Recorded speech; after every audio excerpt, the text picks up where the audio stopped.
Արդեն 4-րդ օրն է փնտրում են Ծափաթաղում կորած 3-ամյա Տիգրան Հովհաննեսովին։ Տիգրանի քեռու տղան Հրաչ Սահակյանը լրագրողների հետ զրույցում պատմել է. նկատել են, որ Տիգրանը չկա այն բանից հետո, երբ նա եղբոր հետ գնացել էր իր բառերով բաղճի տակը եւ այլևս չէր վերադարձել։ Որոնումների անցնելուց եւ ոստիկանությունը հազանգելուց հետո նշել է, թե ենթադրում են երեխան կամ մոլորվել է, կամ գողացել են։ Մեր գործընկերները զրուցել են Տիգրանի մայրիկի հետ պարզելու դեպքի մանրամասները։ Ես երեք առավոտին երեխան մեկան սկեսից մինչև 2-ն եմ տեսել ու նրանց հետո երեխան չեմ տեսել։ Առավոտյան դուք չեք տարել մանկապարտեզ։ Իրան ախպերն է տարել։ Ես մտածում տեսա երեխան չկա։ Որտեղ եք դուք։ Աշխատավայրից։ Չգիտեմ, ես ու գնացած կն այդ երեխան հետ չի գնացած են։ Մոտակայքում այսինքն։ Ոնց եք զգում։ Դա Տիգրանը 5 երեխաներից կրտսերն է, 3 եղբայր, 1 քույր ունի։ Միայնակ վերադարձած եղբայրը, որ խոսել չի կարողանում, լոգոպեդի հետ աշխատելու ընթացքում սեփական կոկորտն է ցույց տվել։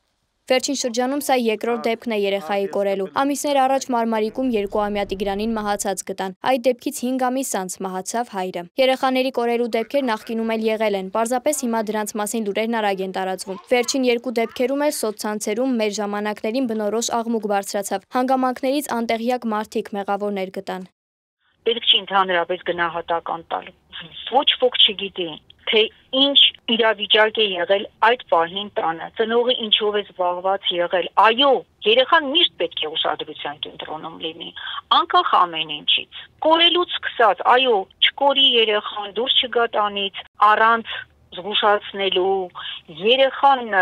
խոսել ենք միշտ նրա մասին, որ երեխան դուրս է գալիս, ինչով է զբաղվում փողոցում, նույնիսկ տանը, չգիտենք երեխան ինչով է զբաղվում տանը, ունենում ենք ծանր հետևանքներ։ Երեխան միշտ պետք է ուշադրության կենտրոնում լինի։ Իհարկե ոչ ոք իրավունք չունի մեղադրելու մեկին, ում չի ճանաչում կամ իրավիճակը մենք չենք իմանում ինչ ա եղել, բայց իհարկե ծնողի գործոնը մեծ է, մենք պիտի շատ ուշադիր լինենք երեխաների նկատմամբ, փոքրահասակ երեխաների հետ, եթե ինչ-որ մի բան ա լինում, ծնողի անուշադրության դեպքում ա լինում, չխոսող եղբայրը, չէ, հիմա որևիցե ինֆորմացիա դժվար է ստանալ երեխայից, չի կարող պատմել, միգուցե կարող է նկարել կամ տանել ցույց տալ, բայց երեխաների հետ աշխատանք պետք է, նաև ծնողների հետ է պետք աշխատել այն դեպքերում, երբ ընտանիքը շատ երեխաներ ունեն եւ սոցիալապես անապահով են, չեն հասցնում որևիցե մի բան։ Գնդապետ Նելի Դուրյանի խոսքով երեխաների կորելու դեպքերը տարբերվում են գյուղական եւ քաղաքային պայմաններում։ Այլևս դժվար է ասել, որ գյուղական միջավայրն ավելի անվտանգ է, ինչպես թվում էր նախկինում։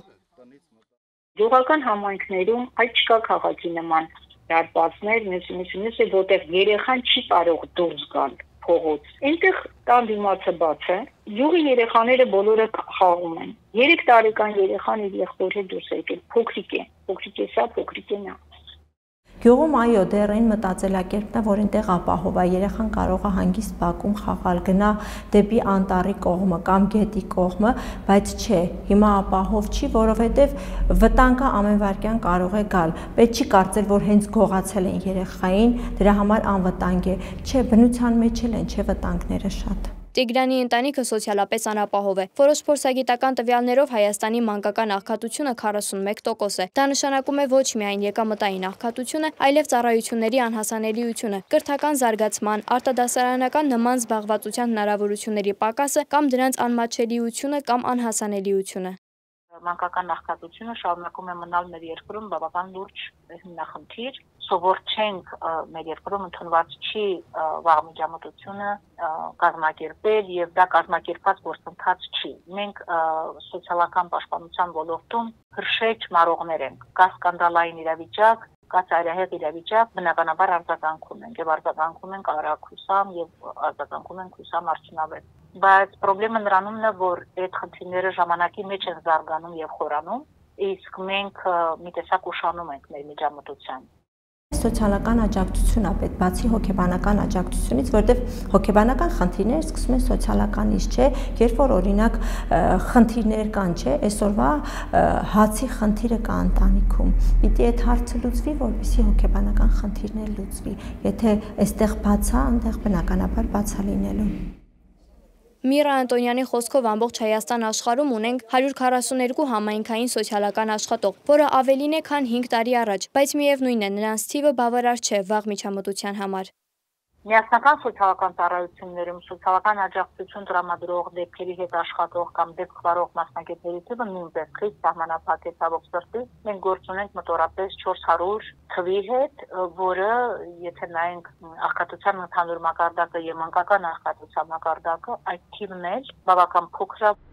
Միրա Անտոնյանը մատնանշում է 3 փոխկապակցված կարևորագույն խնդիրներ՝ համապատասխան թվով եւ որակով մասնագետներ ու մոտիվացնող աշխատանքային պայմաններ, աղքատ ընտանիքներին աջակցության բազմաբնույթ մեթոդներ եւ համապատասխան աշխատանքային մշակույթի ձևավորում, որոնց ուղղությամբ ջանքեր պետք է գործադրեն իշխանությունն ու ամբողջ հասարակությունը։ Աննա Հարությունյան, Մկրտիչ Խաչատրյան, Reopen Media։